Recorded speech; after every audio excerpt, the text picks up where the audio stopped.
back on what it was that we achieved in our last year.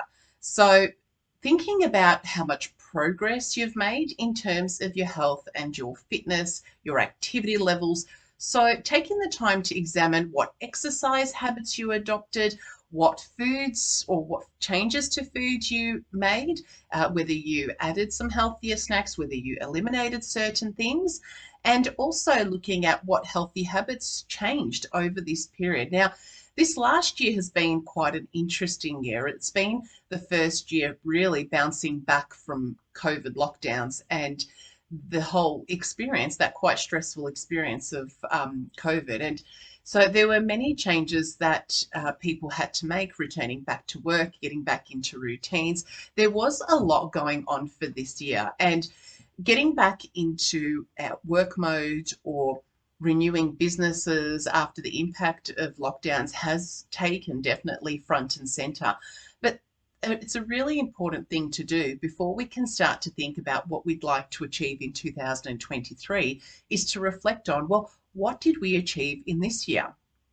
And that could be something really minor. It could be that you started walking with a friend, once a week, even if it was for, 3 months of the year. Just think about what are the things that you did to improve. It's really, really quite important. And you might find that as you start to think about it, you might notice that you actually have made quite a few changes or implemented quite a few new healthy habits as a result of the impact of lockdowns as well. We definitely started to prioritize our health and our mental health more so as a result of our experience with COVID. So that's the first step, is to take some time to acknowledge your wins throughout the last year. And I know when we reflect back on the year, especially if you haven't achieved a major goal that you've got set for yourself, you can discount all the little achievements and progressions that you have made. And I am definitely the biggest culprit with this. So I could reflect back on my 2022 year more from a business perspective, and I can tell you I'd be feeling like, oh, well, I didn't achieve that, and I wanted to do that, and I didn't do this, and I didn't do that. But if I sit down and list my wins, I can actually reflect that I've actually done so much. And so that's the first step, is to think about what it is that you have actually improved on, what changes have you made, regardless of how big or small. We want to be able to notice our progress so we can feel good about ourselves. The second part of that is then taking inventory of the misses and what didn't work in 2022. And this is going to help you to learn and grow so that you can make better progress moving forward. So if you're for the last couple of years set a goal for yourself that you're going to go to the gym 4 times a week, and you haven't been able to achieve that for the last 3 years, for example, and thinking about beyond COVID years, but it's probably time to explore that and to think, well, why aren't I getting that? Maybe that's too many sessions a week that isn't going to fit into my lifestyle at this point in time. Maybe the gym is not a physical activity that I particularly enjoy and that I'm ever really going to get into. So it's also about exploring what didn't work, but then thinking about why didn't it work, and is it something that is even important to you anymore either. So you may find that you've set yourself up, and you may even think about your goals for 2023 or what you'd like to achieve in 2023, and you still might include some things that you think are the right thing but aren't necessarily that relevant to you. So really explore what's important to you and what didn't work last year and why didn't that work. Okay, so if you didn't prioritize it, well, that's one thing that we can work through. If you lacked the skills or the support or the knowledge of how to, say, for example, if you this year wanted to eat better and you didn't quite get that and your eating habits didn't change all that much over this last year, then start to question, well, why didn't it? What was the cause of that? What do I need to know? What new skills do I need? So the second part of this wrap up of 2022 is to have a look at, well, what didn't we get right? What did we miss? What didn't we accomplish? And thinking about is it still that important for us to even think about that in 2023, or can we just let those things go? And that's the final step of 2023, is to embrace our improvements and our progress and our evolution over the last year, but then also just to let those things go that are attached to some of the things that we didn't achieve, and just to create quite a clean slate. So letting go of the energy, the self-talk, and the emotion about what you didn't achieve in 2022, and not defining yourself as someone that can never be more active, or can never eat well, or can never do this, or never going to drop those couple of kilos, or whatever it is for you. But let's just let that stuff go and not bring that into a new year. And let's just disconnect with that. We've thought about it. We've acknowledged it. We've got a sense of why it probably hasn't worked. And then we can just move on to the next step. So once we've reflected on 2023 and we can let that go, now it's time to think about what we want for our health and our fitness in 2023. And rather than just thinking, we're going to use the word dream, and dream a little, daydream a little bit about what it is that you would like to achieve for yourself. So dreaming helps us to push beyond our perceived boundaries, allowing us to create big yet achievable goals that truly challenge and excite us. It really is quite simple to just pick or just put down the same intentions and the same goals that we put down in 2022 that we may not have achieved, or 2021, or even the years prior to that. But this year, I'm getting you to, or I'm challenging you, I'm asking, inviting you to have a bit of a think about, or have a dream about, what would you like to achieve for yourself? So if you pushed aside any boundaries, any ideas that you have of what you think you are capable of achieving or not, pushed all of that to the side, all previous experiences of success or failure in this topic, just push all of that to the side and just have a bit of a dream about what would you like to achieve for yourself. And it's important that in this process of wondering what's possible for you, that you don't limit yourself by assuming anything is out of reach. Instead, recognize that everything within reason is possible when we put our minds to it, and we have some clear action steps, which we're going to talk about that later on in the show. So this step is all about believing in yourself. What would you like for yourself? Think about, how would you like to feel? What sorts of things would you like to be doing in 2023? What would you like to be able to do with your body? What's pain would you like to see gone in your body? So what are some of the things that you would really dream about having for yourself? And you can do this. You can step out of your comfort zone and see yourself as someone fitter and healthier. And you don't need to put up with low energy levels, or poor health, or physical pains and aches, or the idea that you're getting those aches and pains because you're getting older. You really do have an opportunity, especially when we are talking about health related medical issues or symptoms that are within our control. These are all things that you can change. So think about what's possible for you if you are going to tidy up on the things that are in your control, like getting better sleep, like drinking more water, like eating better, like moving more. So if we remove all the barriers of what you have or haven't been able to achieve in the past, what does your dream of good health look like? I would absolutely love to hear from you. So ring in, and if I don't answer them, please call back again and just wait until I pick up when the songs are on. But where are we? Oh, I've covered up my number, 94042111. But I would absolutely love to hear what your dreams are. What's important to you? Would you like to be able to run around with the grandkids? Would you like to be free? Like, on a priority for me is looking after this thumb. I have this thumb issue going on my right hand. And I actually didn't realize how sore it was until in this last couple of days of just relaxing and paying attention to myself more rather than work and business and kids. And I was like, oh, that's actually quite sore. I really need to attend to that. So that is definitely on my radar to attend to this year. But what are some of the things that you would like to see yourself wearing, see yourself doing, see yourself feeling, like even being able to walk up a flight of stairs or go for a walk and not feel out of breath? These are all the things that are so possible for you.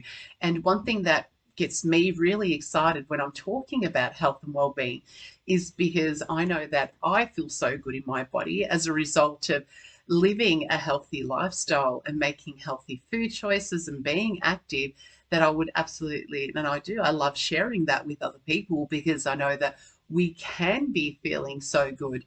And in particular, when you maybe are dealing with some medical or health related issues that are directly related to poor food habits or poor hydration or poor sleep or poor activity levels, these are all things that you can do. And we should not be at the mercy of this ill health when it's factors that we have direct control over. So sit back over the next couple of songs and just take the time to think, what is it without boundaries? What is it that I want for myself in 2023? Because the first step is knowing what you want for yourself, because then you can take steps to achieve that. So say, for example, if your dream was to always run half a marathon, now that's huge, that's a big dream. But if you did want to do something like that, that's going to be very different to someone that wants to take the time to rehabilitate a knee. The behaviors and the actions and the steps between both of those goals are going to be very, very different. So firstly, you need to decide on what's important for you, how you want to look, how you want to feel, how you want to wake up and face your day every morning in 2023. And then you can start to look at, well, what are the changes that I need to make? What behaviors do I need to include? What do I need to eliminate? So this first step is about getting really excited. This is the fun bit of thinking, wow, what do I want for myself? And it's really interesting because even though it seems like a fun activity, something that's easy to do, I will tell you, it is one of the most challenging things to decide on. Is it, what do you truly want?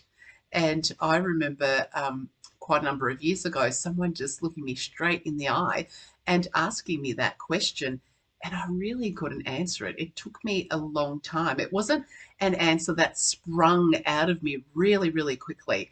So take the time for yourself over the next couple of songs, but over the next couple of days, and just sit in a bit of silence, take some time in a quiet place and think about, what is it that I really, really want? And importantly too, what is it that you're not prepared to put up with anymore in 2023? And I know for me, reflecting on this for myself this week, I am setting a new standard for myself in terms of the amount of rest and recovery and sleep that I'm getting, because that's one area, an aspect of my well-being that I haven't attended to in a really, really long time. And I know the way that I am with my family, the decisions that I make in business, everything that I do, and the way that I perform when I am tired isn't fabulous. And it's not something that I'm proud of. And so this year, that is definitely something that I'll be working on changing, is making sure that I'm getting not only adequate rest and in terms of sleep, but adequate recovery from my days and from my day's activity. So now we come to the third step. So once you've worked out what it is that you would like to achieve, and you can set up some pretty challenging and pretty scary dreams that will challenge and excite you. Because one thing, as humans, we love to try something new, and we love something that's a little bit big and a little bit exciting to achieve, that is going to take us out of our comfort zone as uncomfortable as that can feel, it does drive us into action. So now that we have that dream, or you're probably going to sit down with pen and paper, once you do that second step, it's then time to move into understanding different types of goals and the ones that are really quite important to focus on to actually achieve your goals in 2023. Now, the two type of goals that we're talking about, one is what we call outcome goals, and then we're also looking at behavioral goals. So if you're thinking about an outcome goal, is what you will end up achieving. It's the bigger picture. So it's things like being 2 sizes smaller, or achieving a 3-kilometer walk in a certain amount of time, or whether it's removing lower back pain, or whether it's getting started and feeling fitter so that you can climb the stairs at work and not feel so puffed. So that's the outcome. That is what you will achieve ultimately once you've achieved that goal. They are fantastic to have. It's almost like they give us vision and a direction of where we want to go. But once we work out what those outcome goals are, we need to put them on the shelf, park them somewhere, because then we need to start to think about what we call behavioral goals. So what are going to be the key behaviors which are going to allow that outcome to be achieved? So what are the small tasks and behavioral goals that are going to support us on our journey towards that major outcome? So the behavioral goals is where a lot of people break down and don't achieve New Year's resolutions, is because they're heavily focused on outcome goals and thinking about what they want to achieve, but don't spend enough time thinking about, well, how do we break this down? What do we need to actually do to achieve that outcome? So as an example, you might find that you are wanting to say, for example, let's shift a couple of kilos of body fat. Now, firstly, the most important thing is to understand, well, what are the behaviors and what are the actions that we need to take in order to achieve that goal? So there could be things such as, well, you need to drink more water. I'm always banging on about the water thing. I know if you've heard it 100 times and you still aren't drinking enough water, please drink your water so I can stop saying the same thing again. But no, so we might say, okay, we're going to drink more water. We're going to go for a walk twice a week. We are going to have an afternoon snack so that we're not as hungry for dinner, so we're not overeating for dinner. But also then we are going to make sure that we're not having any snacks after dinner. So if you are used to having an after dinner snack, that could definitely be contributing to weight gain. So if we're going to move that to an afternoon snack, it can help in 2 ways. It can help to sustain and satisfy us at that time where we're feeling a dip in energy, but it can also reduce the amount of food that you're going to be having for dinner time. So all of a sudden we're going to drink water, we're going to go for a walk twice a week, and we are going to add an afternoon snack and therefore stop eating after dinner time. Now, those 4 things are real actions that you can take, and if they make sense to you and they relate to you, then there you go, you're done. Pick those 4 and write those down and use those over the next couple of weeks and for the rest of the year, and try and make them new routines for yourself. But it's about turning our attention to those new behaviors and those new actions and those new tasks that we're going to do, and stop thinking about the outcome goal, because we can really get caught up in thinking about, whether it will happen or whether it won't happen. And I'm talking about that big outcome goal. Are you going to achieve that weight loss? Are you going to be able to achieve that run? And if you take your focus away from that outcome and focus on these little behaviors, firstly, you're taking action. So action precedes more action. So it's like a snowball effect. It'll just gain momentum as it's going. And so will you if you start to work on these behaviors. Because if you're like, oh, wow, I went for my walk twice a week and I've added that snack in, which really has cut out that after dinner snacking, then all of a sudden you're like, oh, wow, I actually can do this. But sitting and thinking only about what it is that you're wanting to achieve, and getting frustrated if you're not seeing results immediately, can be really, really, really discouraging. And that's where a lot of the time New Year's resolutions, people will focus on what they're trying to achieve for the first couple of weeks. They haven't really mapped out what the behaviors are and what the changes are, and then it just all feels a little bit too hard. So if you think about your goals in the context of behavioral goals and thinking about the changes that you need to make, you will find that you feel quite empowered and excited to make those changes. And then you can start to add more. So as you master having no food after dinner, then that's great. And then you sort of do that for 4 to 6 weeks. You might even practice doing that for 2 months, because over that time, with any new change, there are going to be times where you're just going to get off track, muck it up, and just choose not to do that new supportive behavior, which is completely normal and natural. But over a couple of months' time, you should really cement that new behavior and start to see some of the return on doing that.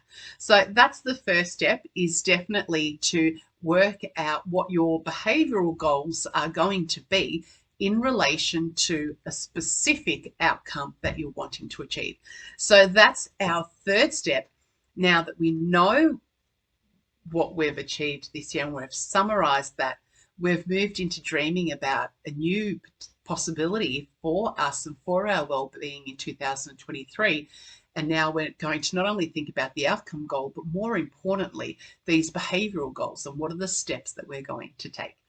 So now that moves us into step 4. So if you have a vision of what you'd like to achieve and you are thinking about making some changes, where do you start in terms of what changes to make? And the first thing that I will say is my advice to you is to definitely steer clear of jumping on any new type of diet. So one thing that I would be avoiding is starting off in the first week of January on a diet that's completely way out of what you would normally do. So whether you said you're going to go paleo or vegan or whatever it is, that may be a goal for you to achieve over the long term. But to jump into something completely new in the first week of 2023 is something that generally won't stick. We do have a lot of enthusiasm and energy, as I mentioned earlier, like that first week in January. There is definitely energetically something going on the earth that gives us that feeling of new beginnings and a new hope for a new year. And so what we want to do is start the year off with making gradual changes. So avoiding some of the really obvious fad diet type of things that people think they need to get onto, or doing a detox, or just really jumping into everything like that. So you could definitely do a reset and just switch things off. In fact, I'm running one with my members in a couple of weeks' time where we just go, okay, it's time to just tuck the sugar away, like back off on the alcohol, start to drink the water, get back into our normal sleep routines and, that sort of thing. But if you are thinking about, well, what should I do? I'm going to give you a list of different habits and healthy lifestyle habits that I would be prioritizing if you're not currently doing them at the moment. So the first one on the list, which if you happen to have a phone near you, call me and I will answer the phone. Try and guess what the first one is. And now, Craig, you are listening to me out there, and I know you've probably heard me say it 1,000 times, so I'm sure you could probably guess this one. But it is going to be to drink more water. Yeah, we're just going to go back to basics, everybody, and implement the things that work and that significantly contribute to your health.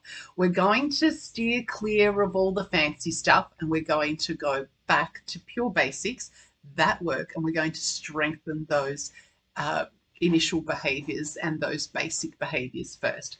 The next one we're going to do is prioritizing sleep. Now, this one is definitely my 2023 goal for myself, and putting some things in place for that. That probably won't happen over the next week or so with New Year's and everything else going on. However, it's definitely on the list for me for 2023. And this is because it affects so many aspects. Sleep and hydration affect so many aspects of your metabolism, so many aspects of your energy levels, therefore your ability to make decisions, the way that your body heals and recovers, and the type of foods you choose are also directly related and so strongly linked to how much water and how much sleep you're getting. So they are the first two.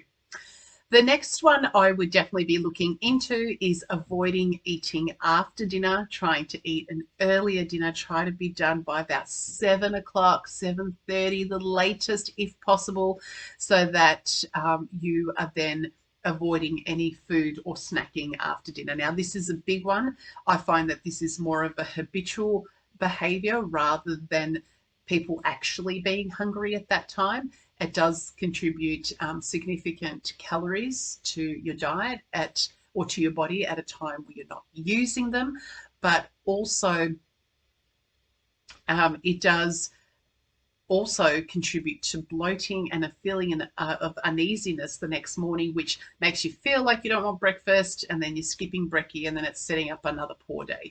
So avoiding eating after dinner is one that I would be definitely jumping onto as soon as you can, post all of these festivities. Okay, the next one is trying to reduce, not remove, but reduce sugar, if this is your thing, especially added sugars, and also reducing alcohol. So they're two things that definitely need a tidy up at the start of the new year, and it's something that can be a bit of a standard for you for the rest of 2023, absolutely. The next one is one of my favorite ones and is a personal standard that I have for myself, and that's stop eating at 80% full. So if you are in the habit of overeating and getting to the end of your meal and just feeling like, that was just way too much, then set a new rule for yourself, set a new standard. And I've mentioned the word standard a couple of times in the last couple of minutes, and that's because it is really simple that when you set a standard for yourself of things that you just do not do, there's no question or decision making around that. So you can just avoid certain foods, or if you have set a standard for yourself. So for me, it's definitely about only consuming how much my body needs, and that's about respecting the earth and taking just what we need, and avoiding overeating. And I absolutely dislike that feeling of fullness and over fullness in my body, so I do avoid it at all costs. But it is a personal philosophy and a personal standard. So when you set those standards for yourself, as opposed to just New Year's resolutions, when you've got that standard, it's really easy to make better decisions. So say, for example, if you're out at dinner and someone says, oh, here, have another serving, and your standard is not to overeat, and there's no question. You don't need to think about it. You're just like, oh, no, I'm done. I'm fine. And you can kind of move on. It really helps you with day-to-day decision making. Okay, getting back on track. What was I saying? Okay, eating smaller meals more regularly throughout the day is really important. So making sure that you are starting the day with breakfast, maybe a snack, or if you're going breakfast straight to lunch is usually okay. Adding an afternoon snack just to take the edge off our hunger there. Going into dinner and then stopping after dinner, and that's all. Okay, so if you are skipping your meals until lunchtime at about 1 o'clock in the afternoon, you can find that you are quite hungry at dinner time and then even after dinner. So having those smaller meals throughout the day can definitely regulate how much you are eating later on at night time. The next thing is to educate yourself and start to know a little bit about what should be on your plate at each meal. So I've gone through this a number of times. You can listen back to some of the previous segments. It's all there in Wellbeing Wednesdays. There is so much information there. You can jump onto the Plenty Valley FM Facebook group and click on the link that says to listen again. So one thing is definitely to understand those food groups. So at a glance, you can look down at your plate and go, okay, is this a balanced meal? What's missing? So knowing that, and it really is quite basic. So as I mentioned at the start, we're going to keep all these really basic, but knowing that you need to have some sort of a protein, some sort of a fruit or veg, and some sort of a grain at your main meals is really what it is in a nutshell, and then including some fats as well. So have a read through some of that information. Google, educate yourself on how to best feed yourself and what a healthy meals should look like. But jump on the Wellbeing Wednesdays Facebook group or listen back to some of the segments. All the information is there. And then the last one that I'm going to throw out there to you is to embrace how to and to learn how to cook. I know this is a big one because this seems like, oh, where do I start? But it's the intention of even wanting to learn how to prepare meals for yourself. Now, I feel that feeding ourselves is one of the most primary and one of the most important self-care things that we can do. And when we know how to prepare the right foods in a delicious way to nourish ourselves, you are always going to be a lot healthier than if you are eating takeout options or fast food, or things that you're just heating up. So learning how to cook is it's a fun activity. It's a fabulous thing to be able to do for yourself.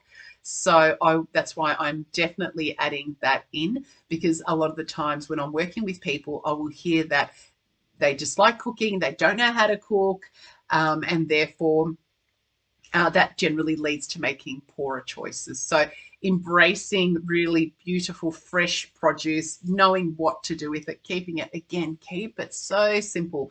But these are my biggest priorities for you guys if you are wanting to improve your health and well-being, is to drink more water, prioritize sleep, avoid eating after dinner, reducing sugar and alcohol, stop eating at 80% full, eating smaller meals more regularly, knowing what those meals should be made up of, and learn to cook. Embrace feeding yourselves, people. It's so important. It's one of the most important things I think that you can do for yourself.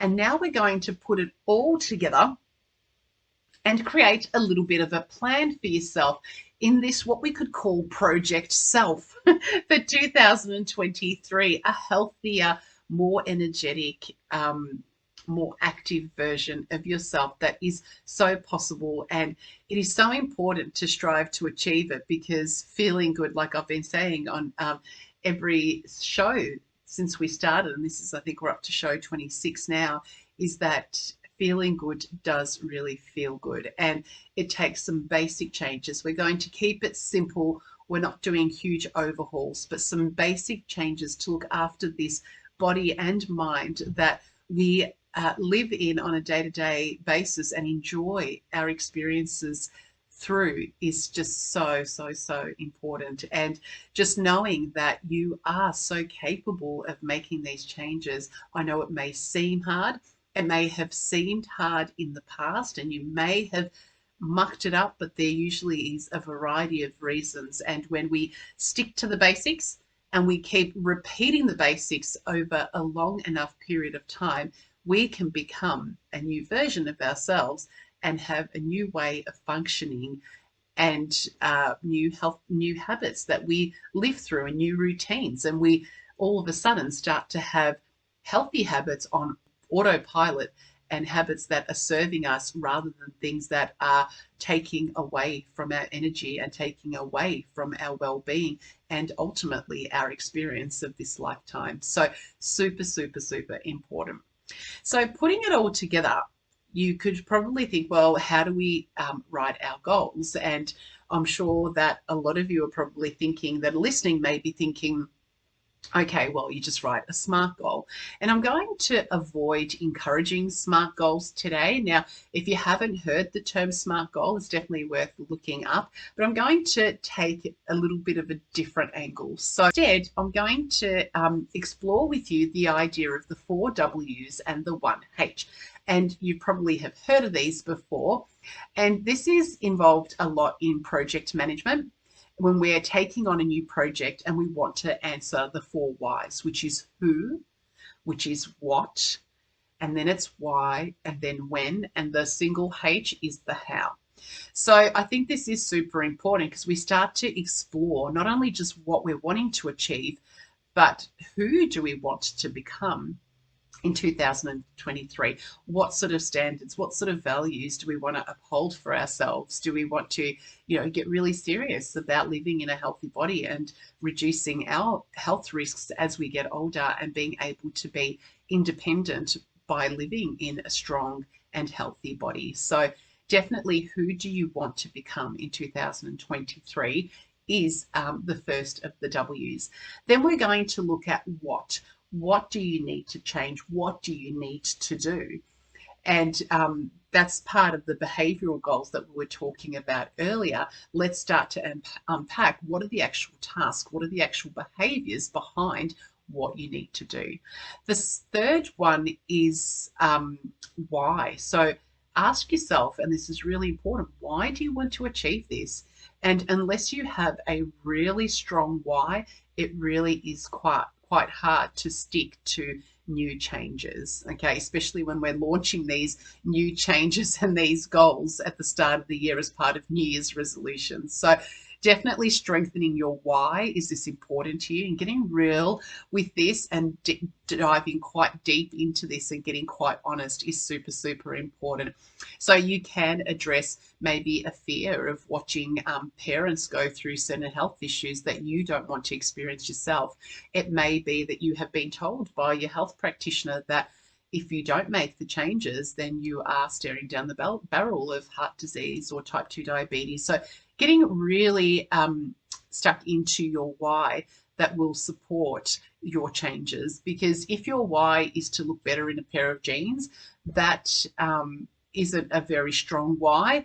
And in a couple of weeks, you really don't care about those jeans or fitting in them.